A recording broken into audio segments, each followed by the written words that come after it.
pandemia de Covid-19 aprofundou a pobreza e as desigualdades no Brasil. Mais de 33 milhões de brasileiros estão passando fome. O número representa 15% da população do país. Além desse dado impressionante, uma pesquisa da Fundação Getúlio Vargas revelou que a fome no Brasil tem gênero. Quase metade das mulheres brasileiras tem dificuldade de alimentar a si ou a sua família.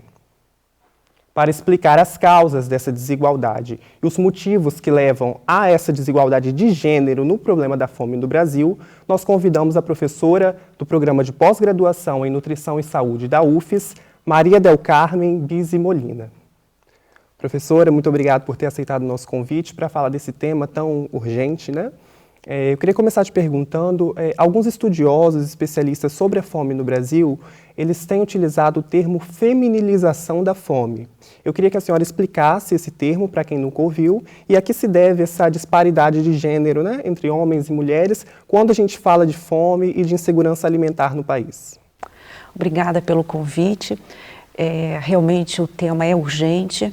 Há 30 anos, Betinho já falava que 32 milhões de brasileiros passavam fome. E hoje nós estamos retornando a essa situação. Retornamos já a essa situação. Bem, o termo, na verdade, é uma categoria que vem sendo apresentada e discutida, né? Quando você tem um aumento do peso relativo do sexo feminino em algum contexto da vida. Então, quando nós falamos que existe, né, a feminização da fome, é porque um número muito maior de mulheres passam fome em relação ao percentual de homens. Bem, essa situação ela vem ocorrendo nos lares chefiados por mulheres. Então, 46% dos lares chefiados por mulheres encontram-se hoje, né, em insegurança alimentar, grau severo, né? Então já passando fome, é quando as pessoas não têm acesso à quantidade e à qualidade de alimentos suficiente para alimentar a si mesmo e a sua família. Bem, e por que as mulheres hoje, né, passam, né, por essa situação? Porque do ponto de vista da estrutura social, né, nós temos realmente algumas causas que mostram, por exemplo, né, que as mulheres ganham menos que os homens, estão em empregos mais informais, né? Logicamente que tem toda uma carga, né, para essas mulheres, então elas precisam alimentar a si mesmas e a seus filhos. Por exemplo, quando você tem uma família em que o pai dessas crianças, né, ou não paga pensão, ou abandona seus filhos, essa carga ela é voltada para a mulher. E falando um pouquinho também da pandemia, né, professora, em relação a esse aprofundamento das desigualdades, tanto de gênero quanto da própria questão da fome e da insegurança alimentar. Como que isso se deu no Brasil e ainda está se dando, né, já que nós estamos na pandemia ainda? Quando nós falamos que no retorno da fome ao cenário brasileiro, nós estamos falando, né, não só no momento da pandemia, mas alguns anos antes da pandemia, onde as políticas públicas voltadas, né, para a segurança alimentar da população brasileira, elas estão sendo desmontadas, né? Foram desmontadas. Então, nós tínhamos algumas políticas que já estavam dando conta, né, de uma mudança do cenário de insegurança alimentar e que, de repente, você tem toda uma desestruturação dessas políticas, né? A pandemia da Covid-19, ela veio para agudizar essa situação. Então, muitas pessoas, mulheres, perderam seus empregos, né?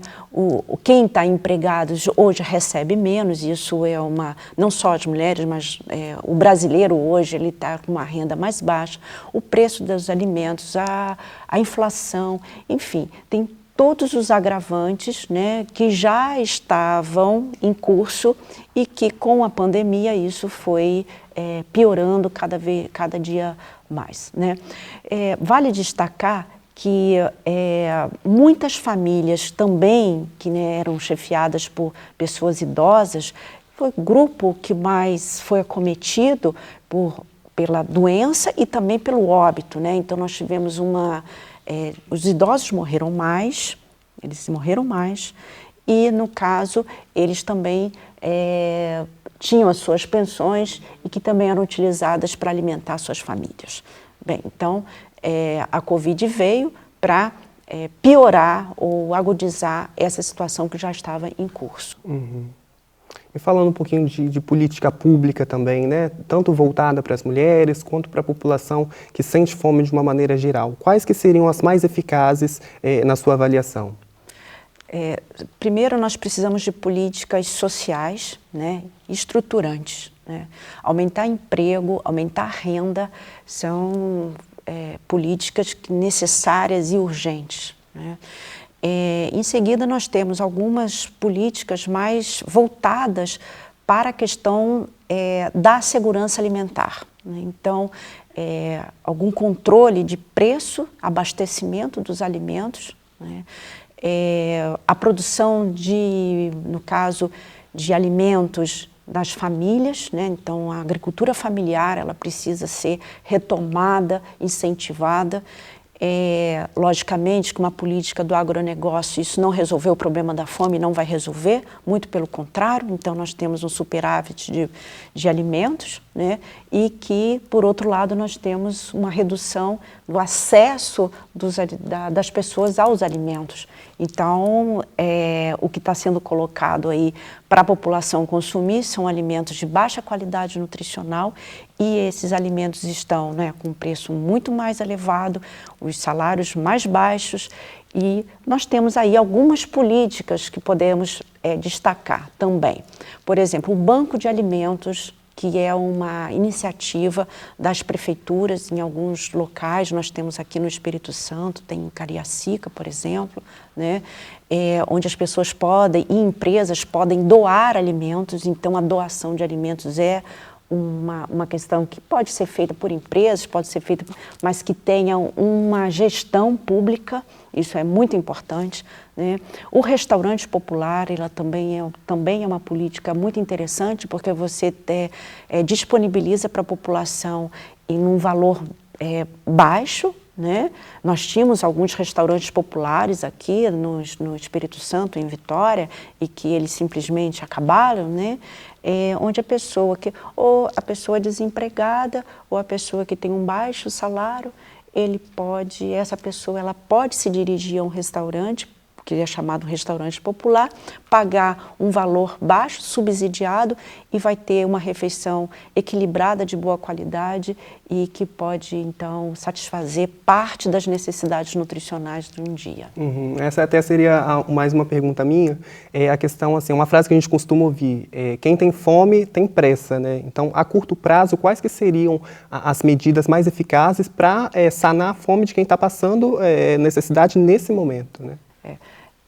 Quando foi iniciado o programa, né, do Betinho, Quem Tem Fome Tem Pressa, pela cidadania contra a fome e a miséria, pela vida, o que ele falava é exatamente isso, né? Hoje nós precisamos alimentar as pessoas. Hoje nós não temos que ensinar as pessoas como que elas vão obter alimentos. Quando a fome está instalada, nós precisamos alimentar. E aí, então, logicamente, nós temos iniciativas pessoais, essas não resolvem, porque o número é muito pequeno, né, de pessoas que seriam atendidas, mas os governos, eles têm obrigação de ter essas medidas, de fazer alguns programas e algumas ações voltadas para reduzir a fome imediatamente, hoje. Então, a doação de alimentos, já falei do banco de alimentos, falei de como que se pode, né, reaver ou, enfim, reproduzir algumas ações que já deram certo ou que dão certo no mundo inteiro. Então, logicamente, também voltado para a merenda escolar, por exemplo, nesse momento de férias escolares, né, onde as crianças vão se alimentar, se uma principal refeição ou uma das, né, refeições ou a única refeição da criança é feita na escola. Então, nas férias escolares, o governo tem que subsidiar e tem que proporcionar alimentação para as crianças, porque quando essa criança ela deixa de se alimentar na escola, ela passa a ser mais uma pessoa a necessitar alimentos na família. E aí, logicamente, que a família que está sendo chefiada por mulheres, o peso também é muito maior para elas. Perfeito. Nós conversamos com a professora do Programa de Pós-Graduação em Nutrição e Saúde da Universidade Federal do Espírito Santo, Maria del Carmen Bis Molina. Muito obrigado, professora, pelos seus esclarecimentos, pelas suas avaliações, nesse tema, né, que é tão urgente, tão importante para a sociedade, nesse momento e sempre, né? Muito obrigada pela atenção e um bom dia.